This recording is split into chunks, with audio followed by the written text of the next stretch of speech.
MCBN. Move much faster, live much higher, and make the team much stronger. We're here to continuously reinvent, redefine, with fresh and bold ideas every time. We are your MCBN. Everything else is as good as new.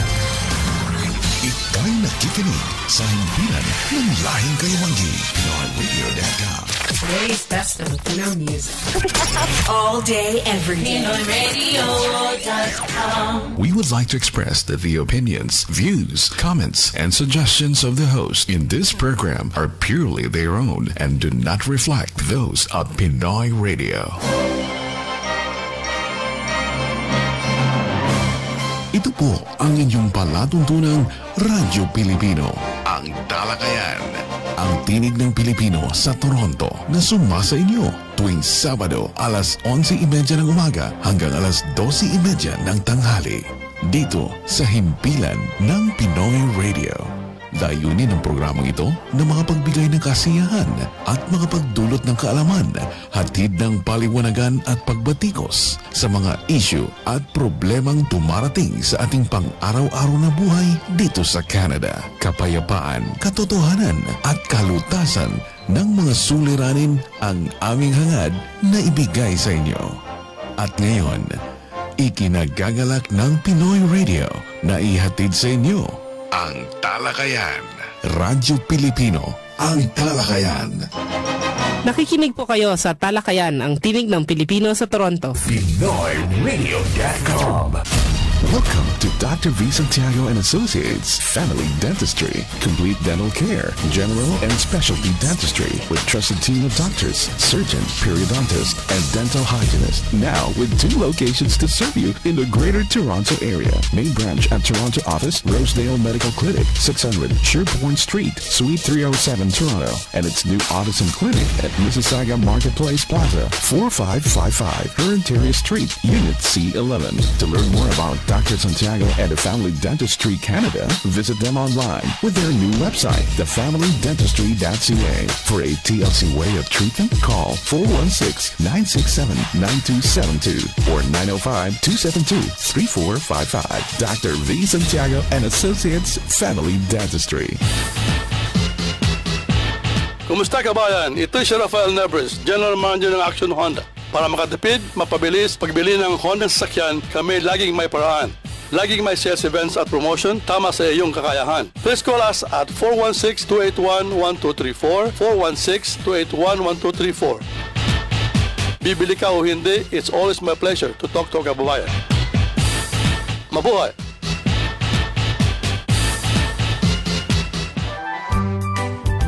Hello po! Ito si Belita Corrales. Kumusta na kayong lahat?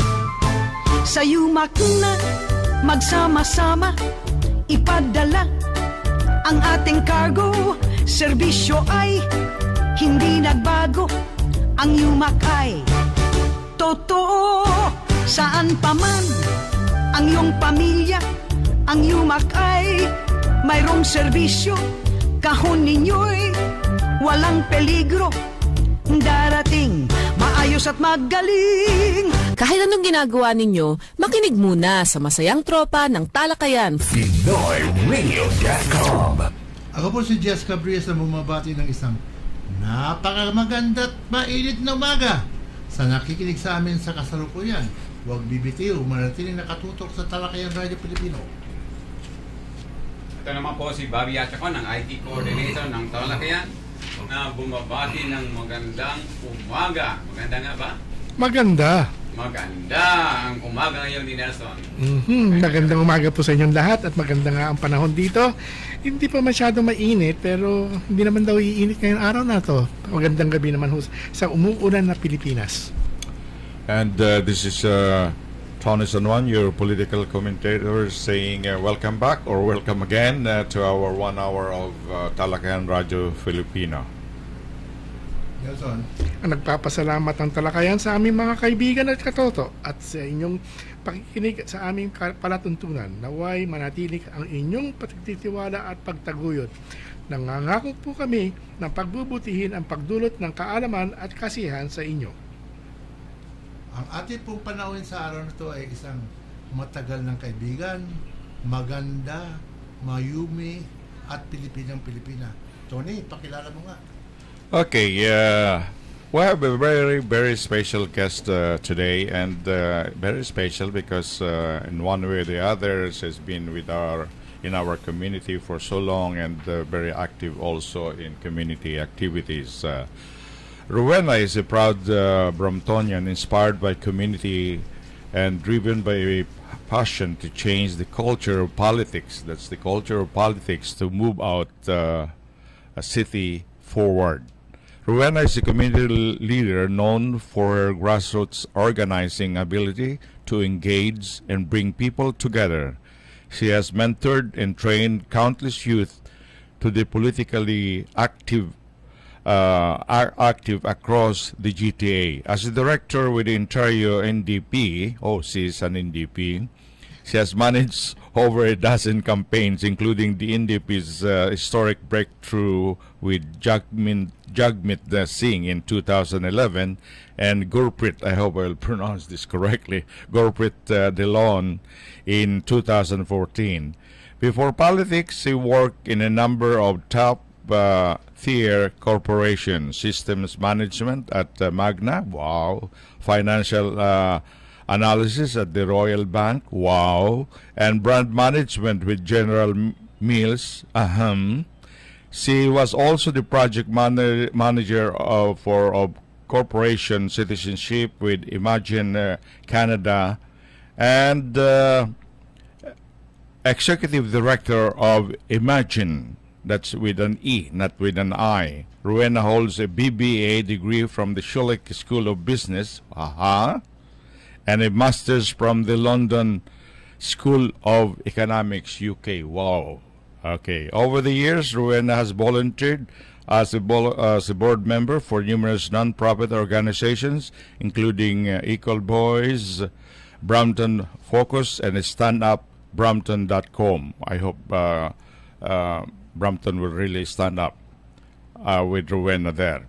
Rowena is a proud mom from a big Filipino family, and when she is not doing politics, organizing, volunteering, or busy being mom, she is running and biking the Etobicoke Greek Trail. It's very proud. I'm very proud and honored to have with us Rowena Santos is running for councilor in Brampton. Welcome, Rowena.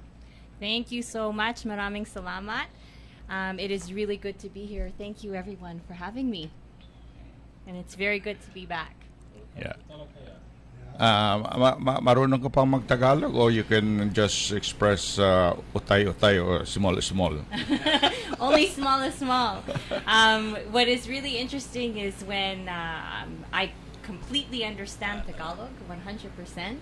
And when I was a child growing up, when we moved to Brampton, I was come from an immigrant family, and in the 1970s, my parents came here from the Philippines. And when we moved to Brampton originally in the 1980s, there was a lot of racism. And so my dad and my parents at the time, because of their fear of me being made fun of, they taught us English at home. And they spoke to each other with my cousins and my titas and titos. They spoke in Tagalog. So I was able to understand fluently the language, but was not able to speak it because they were afraid of me going to school with a Filipino accent and being made fun of. And now Brampton has changed so much through after a generation. And I have, as you know, a son of my own who's now 8 years old. And when I go to his school, I see so many Filipinos, I see South Asian, I see Spanish, and I see the black community represented in the school. And now my parents, that fear is no longer there. And now my parents are teaching my son Lennon, who's now 8 years old, they're teaching him Tagalog, even more than I know Tagalog. Okay. To a point where he is going to random Filipino titas and titos on the bus or in the park and walking up and saying, "Kumusta ka?" Yeah. Filipino ka ba? That's what he says to them in the park. And they're so shocked because here's this little boy speaking in Tagalog, and their mom is not able to speak the language. So that's the story about that. Thank you for that. Bago natin pagpatuloy, pagtatanong natin kay Rowena, pagsasalita muna ang isang kapwa niyang tumatakbo rin. Councilor Cesar Toronto, Ward 40. And si Mr. Randy Bukaw. Mr. Randy, bumati ka muna, then magtanong ka kay... Okay, magandang umaga po sa inyo lahat dito sa Talakayan. Nandito na naman po kami muli. One more time again. Every Saturday, 10 in the morning. Salamat, Kajes. Okay, wala kami tatanong kita. Meron po. Tanungan portion na ngayon. Tanong na. Okay. Rowena, this is your second time running for councilor, right? That's good. What is your main, for the city of Brampton, what's your main platform, or what part of your platform that you would like to push for the city of Brampton? Yeah, I'm going to, first of all, just share some of the reasons why I am running in Brampton this time around, because I think that's important to share with everybody. I'm running for City Councilor in Brampton Wards 1 and 5. And I love our city. I love Brampton very much. It's where I grew up, and it's where I'm now raising my son. But you know what? What's happened to Brampton is we have outgrown our small town status. Brampton is no longer a small town. And unfortunately, we have remained stuck in the small town status. The decisions that have been made have been based on small town politics. And we need to really move our city forward. We need a team of people who can engage the community and ensure that we have a city that is a safe place to live, work, and play. And those are the key things that we need to have in Brampton, is community engagement with new people and new voices at the table, and making sure that the local representation works together as a team in the whole entire city so that we can create a safe place to live, work, and play. Nice. And that's why I'm here working as a team, even with Paul Vicente, who's here with us today, running as a regional councillor in Wards 1 and 5. Right. So you have city councillors and you have regional councillors too. Yes. Nice. In the same good. area. Yeah, on that, on that note, Rowena, I was thinking why the position of councillor, you have perhaps some opportunities before. Why not a member of the provincial parliament or a member of parliament in the federal system? Because I understand that you have helped, leaders of the NDP get into the, leadership position now at the person of Jagmeet Singh, and now you have your the brother who is now an MPP, and I was, quite surprised why councillor, why not on the provincial level. Because I believe that, my involvement at the provincial and federal level, and even at the municipal level, I've also helped to elect city councilors, I've helped to elect school board trustees across the whole province, and I have seen that there is incredible value and need for strong local representation at the municipal level. A lot of our decisions that happen have a day-to-day impact on people's lives at the municipal level, right? And in order to have proper representation going forward at the provincial and federal level, we also have to start at the grassroots. And Paul and I have been knocking door to door for a long time now, for many, many months, and I've even been knocking door to door for the past 12 years, helping other candidates. Wow, that's a long... And we have... they are wanting to connect with their local representatives. They want to speak to the people who represent them. And at the city level, I believe, in Brampton in particular, we are really, truly missing that voice at the table. And we are missing that Filipino voice at that table. And so that's why I've chosen to run municipally. That's not to say that I'm not open to anything else in the future, but the need for proper, strong representation does begin at the municipal level. I hear you. Okay. Not knowing all the I know I'm aware already of your qualification since the first time we met, and I'm already convinced that you are a good material for even a councillor or MPP. But I want you really to go to the federal government, because I think that's where your brains, your attitude, and I know you already. Thank you so much. That's so humbling. I'm just reiterating what Tony here is saying. You go for it next time. Thank you. But Thank you I so hope much. that you win in this coming election, because it's a stepping stone as you go up higher into the level of this political, unpolitical, good and quote. So, what do you think is the best attitude for a Filipina like yourself to have in your desire to be what you're trying to apply for? Mm-hmm. So, my hero in life is my Lola, Maria San Andres, and she's passed away a long time ago now. But she came to this country, and she one by one sponsored all of my titas and titos and cousins from the Philippines to Canada for a better life. And she always taught us the values of working hard, of serving the community, of supporting your family, and never leaving anyone behind. Always. Even when she was back home in the Philippines, that is what she taught all of us, and always helping each other. And so when it comes to the values, Tito, I think of my family, and I think about compassion, and I think about serving, and I think about doing good, especially for our children and the next generation. And those are the core values I think sometimes get lost in politics. And, when I talk about on my material, or when I talk at the doorsteps about changing the culture of politics, that's what I mean. And in my heart, it's the values of my Lola Mary who is driving that. Well, could you elaborate or clarify this statement? Change the culture of politics? What's the culture right now? Yeah, there? does politics has a culture, or does politics has criticism or something? That's a biting word. Okay, so how are we going to change? Once elected, how are we going to change the culture of politics? Is it only in Brampton, or any culture somewhere outside Brampton too? Yeah, for me, it goes back to the grassroots, and changing culture and the way that we are, whether that's politics or the way we behave in life, begins at home. It begins at home. For me, home is Brampton. For me, home is where I'm raising my son.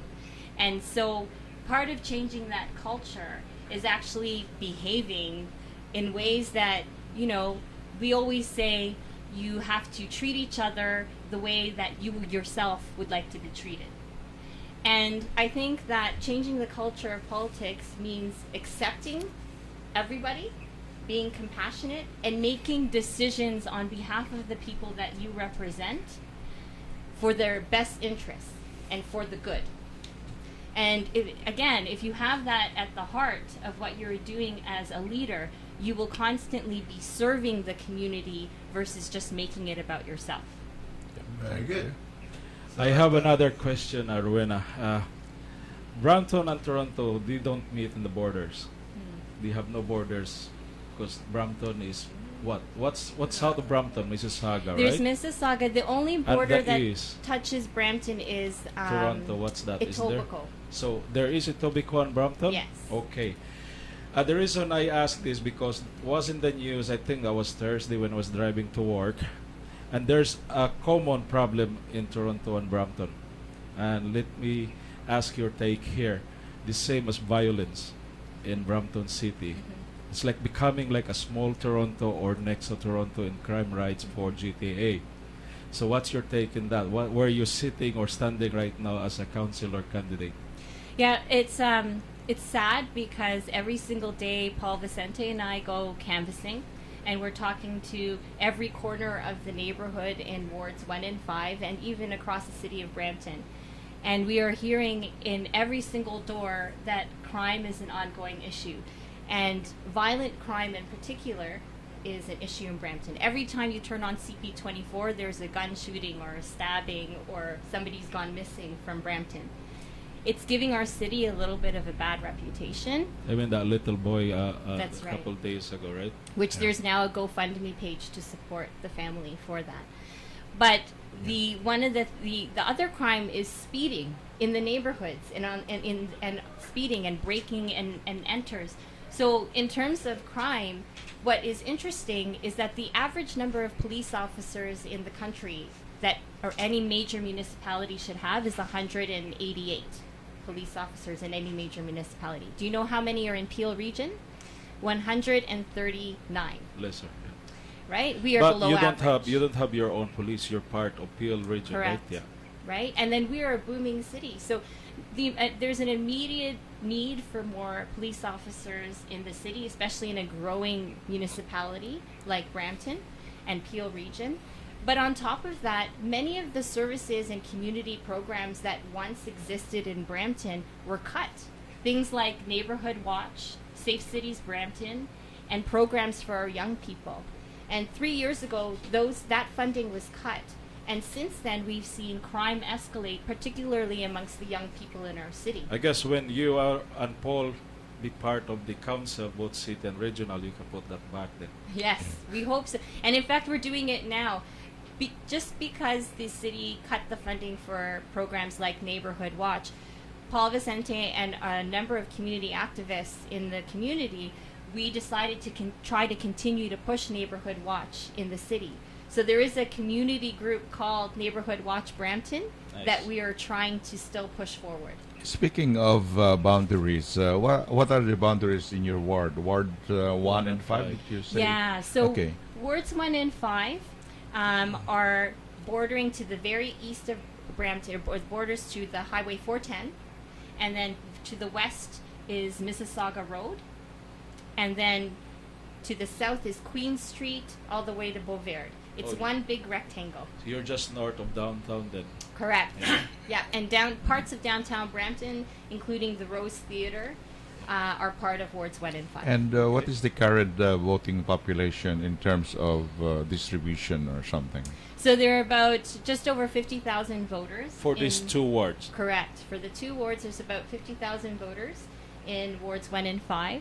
And there are about 3,500 to 4,000 Filipinos in that area. 3,000 to 4,000. Yeah. And that's how much in terms of percentage of voters? 3,000 to 5,000 Filipinos. How much? 50,000? 50,000. Just over 50,000. Yeah. Okay. So there's a small percentage of Filipinos in the area, but it matters.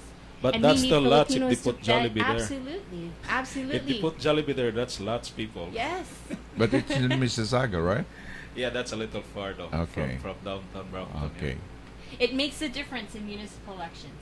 Yeah. Okay. And yes, Jess?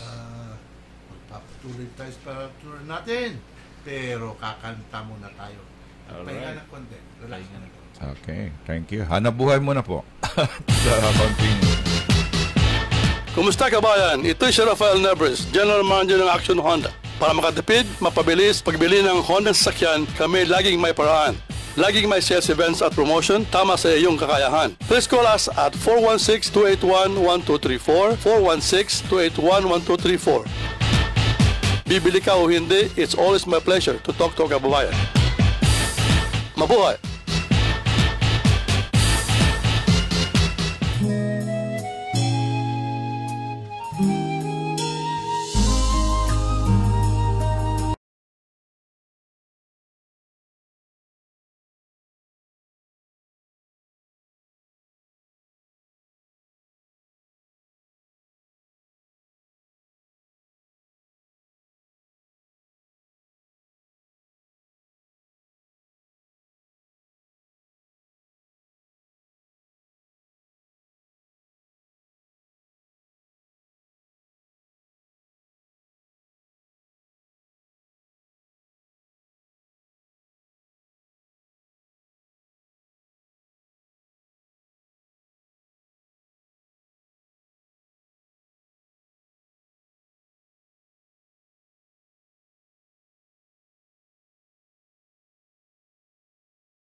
walang peligro. Darating, maayos at magaling. Kayo nakikinig sa Talakayan. PinoyRadio.com.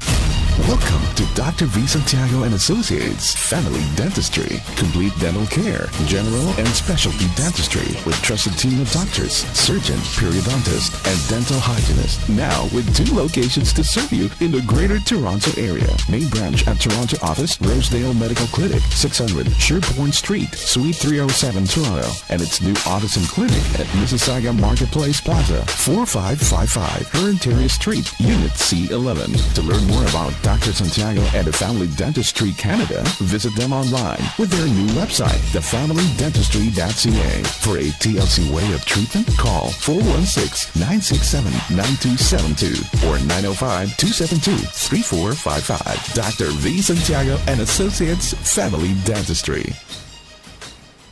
Radyo. Yes, magandang umaga. Yung mic ko hindi gumagana. Hello, testing. Okay. Alright. Walang mic. Okay, nandito na po ako. Si Randy po ito muli. Dito po sa Talakayan, itong side natin ngayon is for Toronto. So back in 2016, when the program was started, called Vision Zero, there has been 93 pedestrians have been killed in Toronto's roads. That's a lot, right? So for just 2 years, 93 pedestrians. So the city of Toronto have implemented some help in ways of technology to minimize or to do a 0 pedestrians killed on the road, like a 24/7 all year round. The city of Toronto have just recently added or passed $22 million. So they are adding for the Vision Zero traffic. So these are the traffic that will lead 5 minutes or 5 seconds ahead of the cars. So they have like a heads up, the cars will have a heads up that the pedestrians are crossing. So they have to push that button that they're going to cross, and then the incoming or upcoming vehicles will see that the lights are turning yellow and the pedestrians will cross. So that way it will minimize the death rate of the pedestrians crossing the roads. I think this also involves the bicycles, right? So the overall total of this project is worth $100 million. So we're hoping that $100 million can also be 0 fatalities for pedestrian also. That's just the issue right now in Toronto before the last few sessions of their council, because they're closing the council very soon for the election season. It's election season since May 1, but of course the mayor and the 43 council members are still there. They're still debating until I think they still have one more session. So that's just my side right now for the city of Toronto. How would it work? Vision or something? Well, the vision something is they're trying to visualize all these pedestrians, but we will have that question later. Okay. Tony, anong pananaw mo ngayon? Oh, well, marami. At lahat naman dito ay nakapokus sa ating Presidente Duterte. Fake news dyan, diba? Walang fake news dyan. Walang fake news dito. First of all, sabi nga nila, Davao City Mayor, who is a lawyer, Sara Duterte, Carpio, is not running for senator. That's according to the president, because Sara in most of the surveys, SWS and Ful's Asia survey, she's in the 4th place to become a senator, just in case she will run for senator at nasa magic 12 siya. Wow. But according to the president, no. Sara is not running for senator. And then when it comes to President Duterte, President Duterte wants the 2019 elections to push through. In other words, it should be held, but will not be involved in efforts to postpone the 2019 elections. Kasi ngayon may movement na no-L or no elections, especially si Speaker Pantaleon Alvarez. But Senator Soto is for having the election in 2019. Pero ang sabi ng iba, there are lots of criticism. Kahit sinasabi ng presidente na walang elections 2019 dahil siya ang sitting president, mananaig pa rin yung kanyang mga supporters to go ahead with the no elections in 2019. Kasi if there's no election, there will be an extended term for the sitting or incumbent senators, congressmen, and mayors kung walang election. So, yun ang isang kwan dito. And another criticism lodged against the president, kung sakaling siya ang maging magpatuloy ng after the transition form of government to federalism, parang extended term na rin yun. Extended term sa kanyang kwan. So, yun ang kwan. Now, in terms of the Consultative Commission recommendation, there will be also a referendum on approving the charter, the federal constitution, together also with the midterm elections. So magkakaroon ng referendum or plebiscite. And according to the CONCOM proposal, they inserted belatedly to make PRRD or President Duterte the head of the transition government. So he will become a transition president. Yun ang gusto ng CONCOM, which some people, let's say the academia and some professors and all those things are against this move dahil pinahaba ang term ng ating maganda o mahusay na Pangulo, sabi nga nila.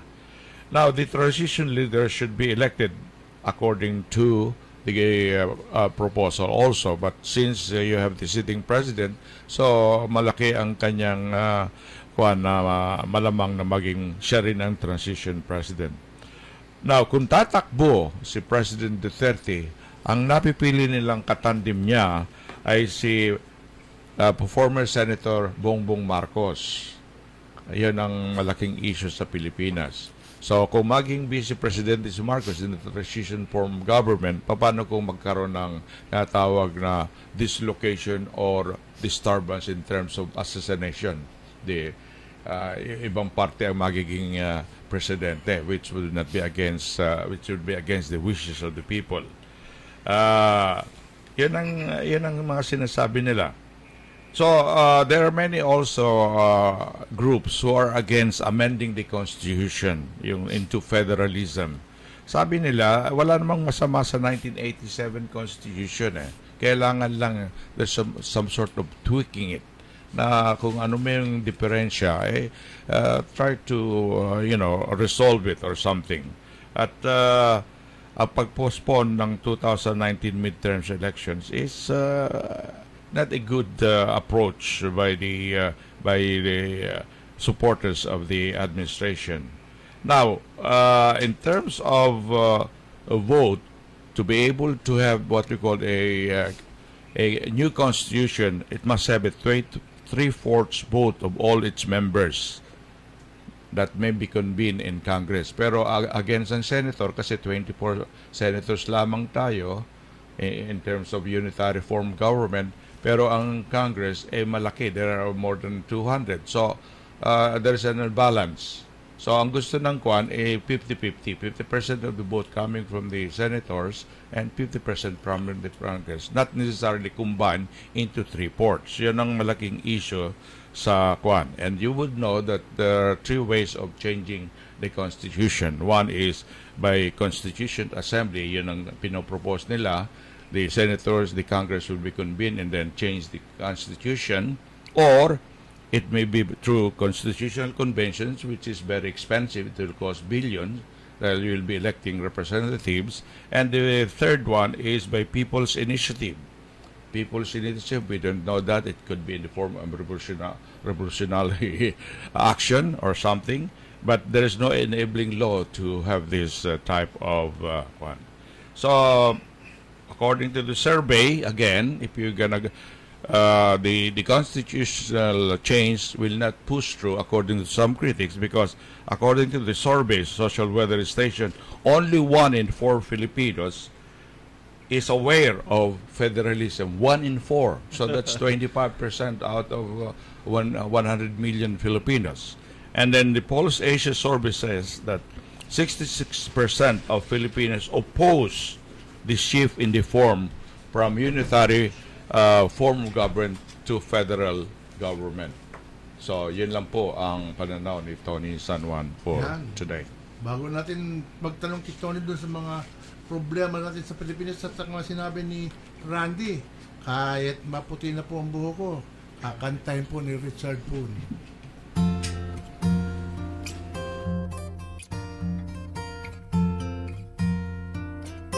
Kung tayo ay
Hindi ko kami nagbabanggit, pero namin kami ditong maputi na po ang buhok sa ilong.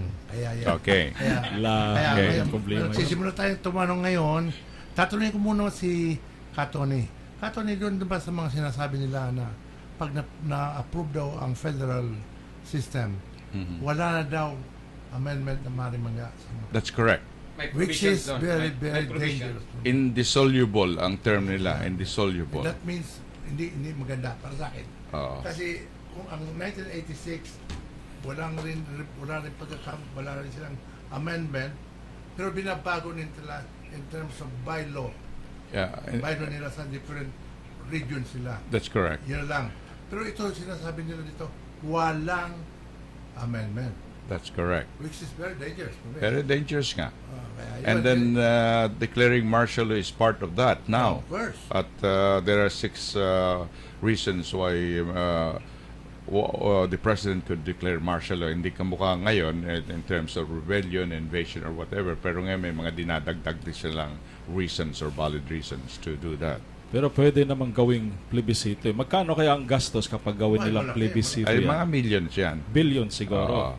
Ngayon nga lang, yung PCSO, imbes na 5.9 billion pesos to they spend it into a non-charity based on COA. So they should be able to get that money.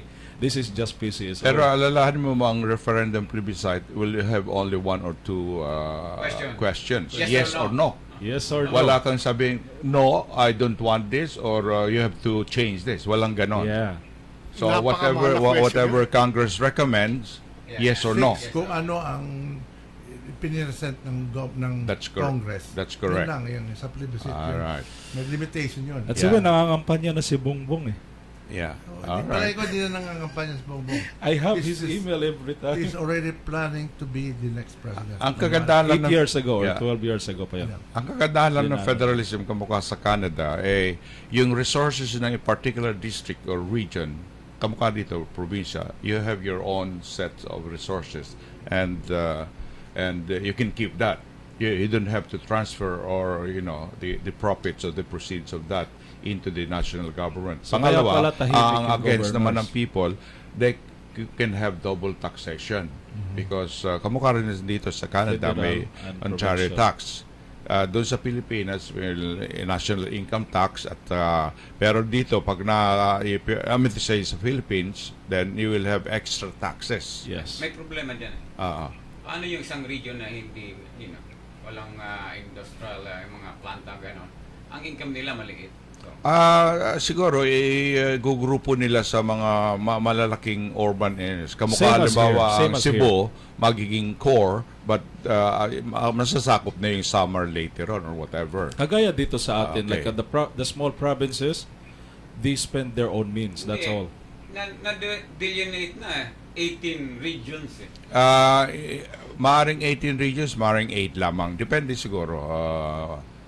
So, yun ang... Pero yun ang recommendation ng CONCOM, committee. Alright. So, 18 regions. Paano yung regions na late and summer sa region? Ano bang nasa-isip mo yung Eastern District, kamukha ng Samar Leyte? Mga ganyan. Say yung Bohol, o mga ganun. That's low-income provinces or regions. So, what will they do? Maaaring low income, pero ang resources naman nila baka malaki. Di ba? Baka malaki. So how could you market? And then maaaring mag-allocate just like Canada, may tinatawag na yung federal allocation, equalization or something. Yeah, I'm not sure of that. Yeah, that's correct. Parang subsidy. Has to be like that. Anyways, right. Yeah. So yeah, still one country. Meron ka bang tatanong kay Cantone? Okay. Are you Philippine issues? If you have anything to ask our gold old man. I mean, man. No, kung wala siya tatanong, magtatanong ako sa kanya. Okay. Sa ngayon ba, once elected, shall we say, you have your, there's issues in the community. Perhaps some are, are on top, some are below, but any particular issue that you would focus on once you're elected councilor? Well, we've already spoken about the immediate issue of addressing the increase in crime in Brampton and across the GTA, and that will require conversations with other councillors and other municipal governments across the GTA. So crime is one issue to address. And then the second one that is very important in Brampton in particular is job creation. We need to make sure that there are more businesses that are coming to Brampton to invest in Brampton to create more jobs. And the reason why that is important is because it'll have an impact on property taxes, it'll have an impact on decreasing the crime, and it'll have an impact on people actually being able to work in Brampton and not have to commute. So it'll have an impact on rush hour traffic, right? So the more businesses we have here, number one, they contribute to their own level of property taxes in the city. So we don't have to rely so heavily on residential property taxes, and that's a big issue in Brampton right now. What's your number one revenue in Brampton right now? Because in Toronto, that's property taxes. In Brampton, it's the same thing. Okay. I believe the number is 78% of the revenue structure in Brampton is reliant on residential property taxes. So what ends up happening in a suburb is the more you rely on residential development, the more you develop, the more you're going to rely on residential property tax.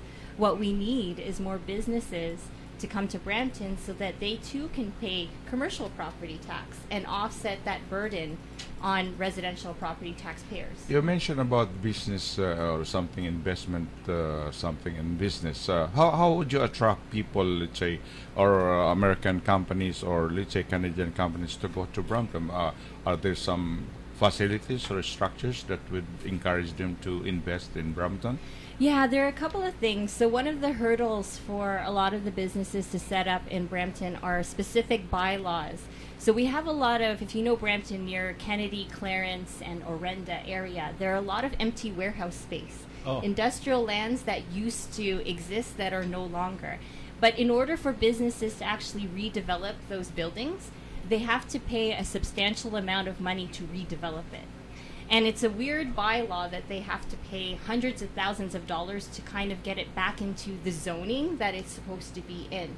If we could eliminate some of that red tape, we could probably get more businesses setting up shop in those abandoned warehouses, number one. The second thing that's super important and exciting in Brampton is Ryerson University is coming to Brampton. How big is that? So Paul Vicente and I met with the president of Ryerson University in Toronto back in April. And right now they're looking at, by 2022, opening up their university campus in downtown Brampton with 2,000 students. But they want to grow into a massive university campus in Brampton.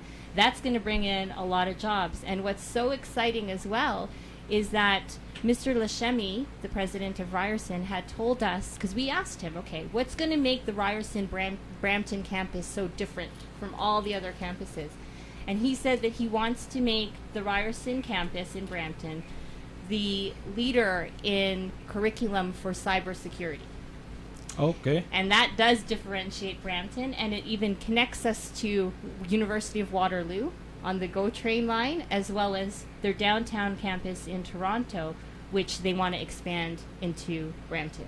So it's very exciting. In the future, are you looking at some sort of amalgamation? We have Toronto and now we have the Metro Toronto of about 5 cities, right?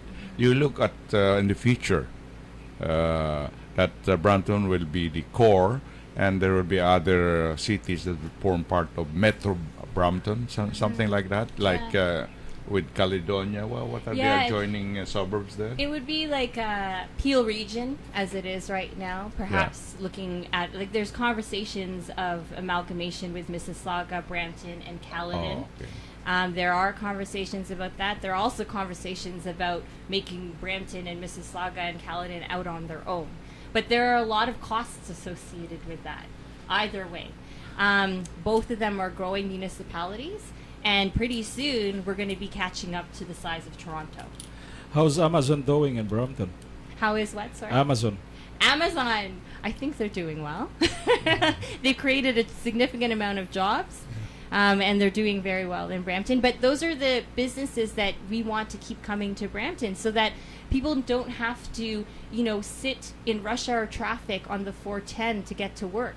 They can take transit. They can ride their bikes, right? That's going to have a huge impact in our city as well. Regarding transit, I heard that they are planning to put a subway from Brampton to Mississauga. Really? Oh yeah, that's north of Highway 10 going down to the lake. So it's light rail transit. Yeah, it's no, an I LRT. think it's a subway. It's going to be happen already anyways. Yeah, that's part of the Metro lanes? something like that. Yeah. Without connection to Toronto, No, to it's just TTC? it's North just and south Highway 10. only? You're North and Highway south 10, only? going north-south, yeah. Oh, that's a good That's idea. already That's a 100% good going to proposal, happen, I believe. Yeah, and it's definitely happening. And a few years ago, unfortunately, some of the city councillors forfeited the funding from the provincial government to take that LRT line straight into the downtown core. Wow. It was $400 million or so that they decided not to take, and it was a bad decision. Part of the reason why Paul and I are running. So next election it will be different then. Yes. Okay. I mean next government, not next election. But there's no political affiliation in running for a position, a civic election in Brampton, NDP, Liberal, or no. But no party. No party. You no party. But somehow your political affiliation dictates your values or your. It depends on what's your inclination. Okay. So Rowena, we would like to give you this chance to express more of what you plan to do when you get there. Yeah, I think the most important for me is to make the local politics in Brampton more about the people again, and what the priorities are for our community. For too long, our politicians and local representatives, particularly in our area, haven't connected with the community enough. And we have seen our city decline a bit, especially with relation to crime and programs, decisions around transit, and advocating for businesses to come to our city. But at the end of the day, for my Pinoy family and friends, titos and cousins, we really need to get Filipino representation at the table. We need people in Canada. We are one of the most growing populations in the country, and we have no representation yet at any level of government. And we need our fellow Pinoy and our fellow Filipinos to come together to organize and mobilize and make sure that the 9 candidates that we are featuring get elected and support them in the process. That will be amazing. We'll have all party inside Jolly. Thank you very much, Rowena, for joining us. And, thank you so much. And also, I'd like to congratulate. Tatlong nga palang congratulations before we wind up. Yung una, congratulations to Jollibee. Nag-open sila ng second sa Mississauga. That's the 4th in Canada. Congratulations to Manny Pacquiao for winning the WA welterweight championship rather, and to President Duterte for or having a sauna next Tuesday. Sana hindi magulo. And of course, I'd like to say happy birthday, belated happy birthday to Rowena. I believe she celebrated her 19th birthday 2 weeks ago. Or was it 2 weeks ago? Okay. All right. 10 years ago. Hindi, kailan lang. Yeah, that's what I'm... Yeah. 19 years. Oh, 10 years oh, ago. okay. Sinabi mo eh. All right. Okay, di pagpapatuloy natin ang ating palatuntunan at pwede natin usapan si Rowena na magpaalam. Thank you so much. Your parting words. My parting words are to say thank you. Thank you to our community, my Filipino family, for everything and all of the support over the many, many years.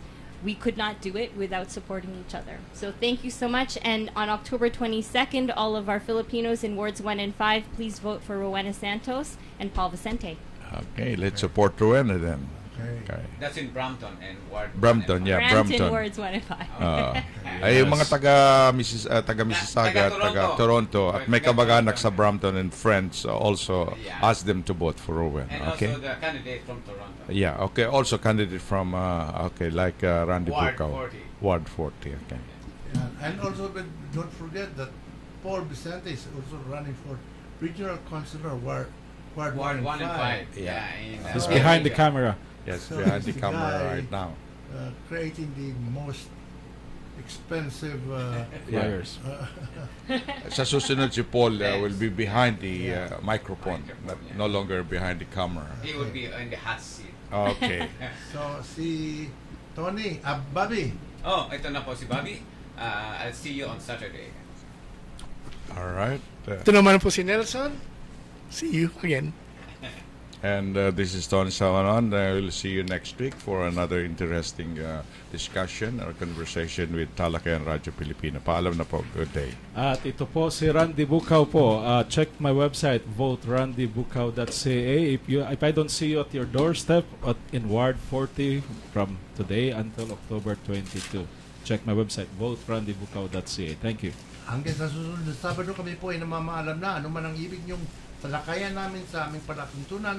Tumawag lang po kayo sa 416-441-2887. Huwag pong kalilimutan, iboto natin si Randy Bucao sa Ward 40 at si Rowena Santos sa Ward 1 and 5 in Brampton. In Toronto, and also Mr. Paul Vicente sa same region, 1 and 5. Kaya mga kaibigan, huwag pong kalimutan, iboto ang mga Pilipino. Yan po ang gusto kong parating dun sa mga nakikinig sa atin ngayon. Panahon na para tayo naman ang makaupo dun sa posisyon na yun. Iboto natin ang mga Pilipino. Kaya ano siya, kaya liberal siya, kaya progressive siya, kaya ano man siya, basta Pilipino, iboto natin. NDP kami. Okay, so I highly support that. Okay. So, yan. Thank you for listening to Talakayan. PinoyRadio.com. The hours fade, the moments fly, and time never stands still. We now look into the pool of memories and pause a while in pious meditation to think of the things we did and did not do but should have done, and hope that in tomorrow we shall improve upon today. Good day. Pleasant weekend. Diyos mabulos sa indong gabos. Inyong natunghayan ang isa na namang pagtatanghal na ang programang Talakayan, Radyo Pilipino. Hanggang sa susunod na Sabado para sa mga usaping napapanahon at mga ulat na dapat bigyan ng tuon. Talakayan, Radyo Pilipino. Hindi mo